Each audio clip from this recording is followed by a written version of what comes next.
नरसिंहपुर तेंदुखेड़ा में आज भारतीय जनता पार्टी की जन कल्याणकारी परंपरा के अनुरूप विधायक विश्वनाथ सिंह पटेल ने तेंदुखेड़ा पीडब्ल्यूडी कॉलोनी स्थित कार्यालय में जन सुनवाई के माध्यम से क्षेत्र की जनता की समस्याओं को सुना।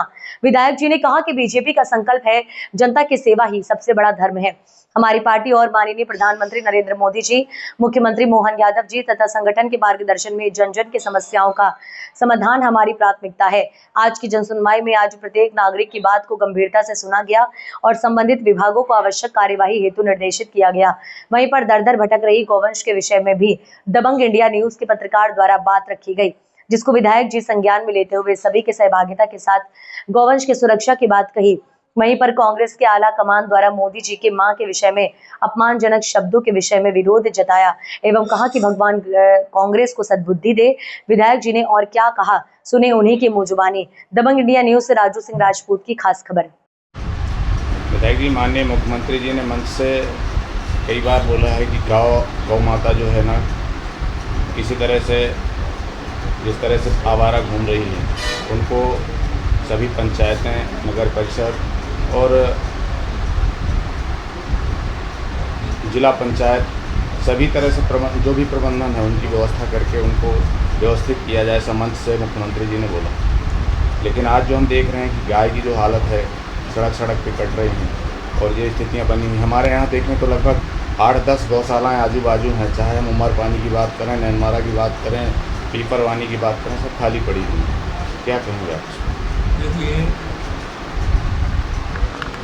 भारत के यशस्वी प्रधानमंत्री नरेंद्र मोदी जी और मध्य प्रदेश के यशस्वी मुख्यमंत्री माननीय मोहन यादव जी,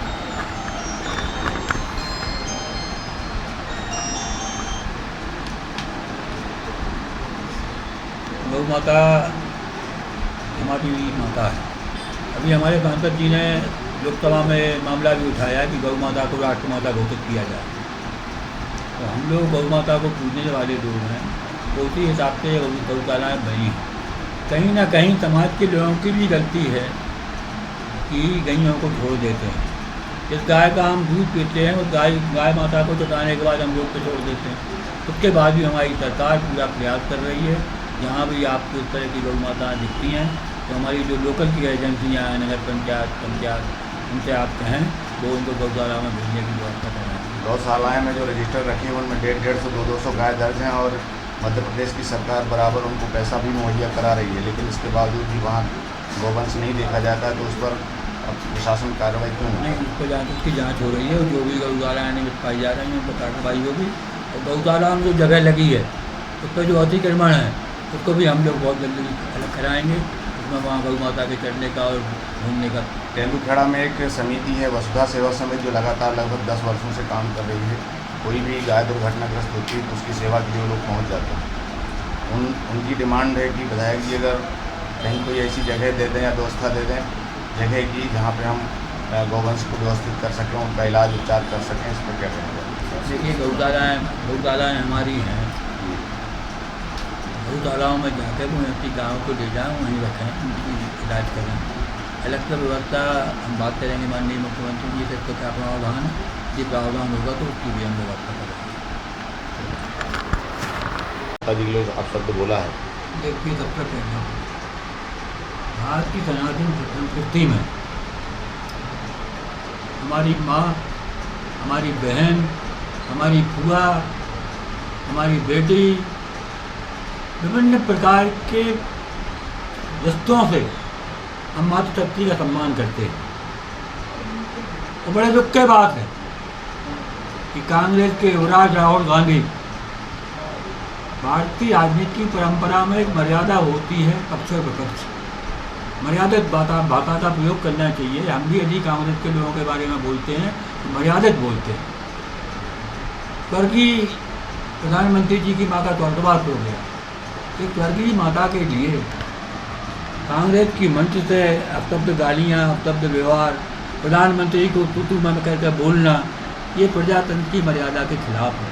मैं तो ये मानता हूँ कि राहुल गांधी का दिमाग मानसिक रूप से खराब हो गया है। उनको अपना इलाज कराना चाहिए, इससे बोलने के पहले वो सोच लें क्या बोलना है। और पीसीसी के अध्यक्ष जीतू पटवारी क्या है वो, पीसीसी जीतू पटवारी जी ने जिस तरह से महिलाओं के जिस तरह महिलाओं के लिए उन्होंने बोला कि मध्य महिलाओं- प्रदेश में महिलाएं जी सबसे ज़्यादा दारू पीती हैं, बड़ा अफसोस का विषय है। उन्होंने प्रधानमंत्री की वो रिपोर्ट नहीं पढ़ी, क्योंकि मध्य प्रदेश की महिलाएं कहीं भी एक दारू के मामले में अव्वल नहीं है। और यहाँ तो मध्य प्रदेश में हमारे पूर्व मुख्यमंत्री शिवराज सिंह चौहान ने लाडली लक्ष्मी बेटियाँ बनाई। आज बेटियाँ देखो आप एसपी बन रही हैं, कलेक्टर बन रही हैं, प्रोफेसर बन रही हैं। लाडली बहनों को 12,500 महीना देना शुरू किया। हमारे यशस्वी मुख्यमंत्री डॉक्टर मोहन यादव जी लगातार उन पर आगे बढ़ रहे हैं। अभी 1500 दिया रक्षाबंधन के समय। पूरी बहनों तो राखी बनवाएं। तो हम तो माता शक्ति को पूजने वाले लोग हैं। और ये देश हमने दुर्गा को, काली को, इनको पूजते हैं।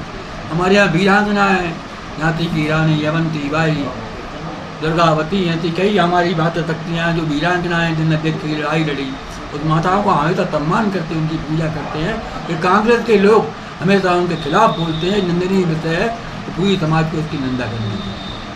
दूसरा एक विषय और है, भारत के संविधान में सर्वोच्च न्यायालय व्यवस्था सर्वोपरि है, चुनाव आयोग सर्वोपरि है। इन दोनों संस्थाओं पर उंगली उठाना, ये कहना चुनाव आयोग का बीजेपी के साथ मिलकर चुनाव कराता है, वोटों की चोरी कराता है।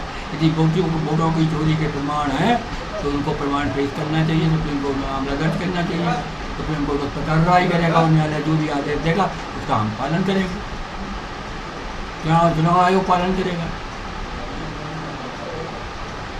जांच के दौरान बहुत सारे आधार कार्ड असंवैधानिक पाए जा रहे हैं। देखिए, भारत में घुसपैठियों की समस्या लगातार 60-70 साल कांग्रेस की सरकार रही,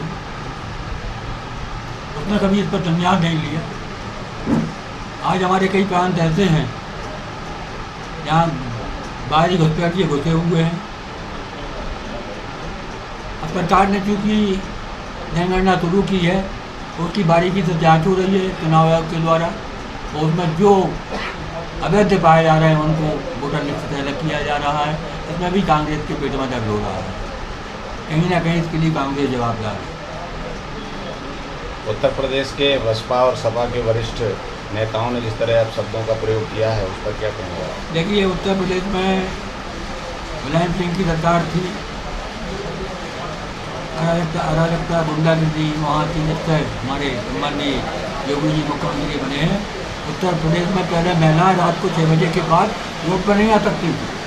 आज योगी जी ने महिलाओं का सम्मान बढ़ाया, वहाँ जितने सामाजिक तत्व थे उन पर कार्रवाई की। और हमारे यहाँ उत्तर प्रदेश में धर्म परिवर्तन इतने मामले पकड़े गए हैं कि बहुत बड़ी गैंगों की जांच हो रही है। तो इस तरह देश में चल रहा है, उसको योगी जी ने कंट्रोल किया है। ये नेता चाहते हैं कि देश का वातावरण बिगड़े, उसमें ये लगे हैं, कुछ भी बोलते हैं, ये निंदनीय नहीं।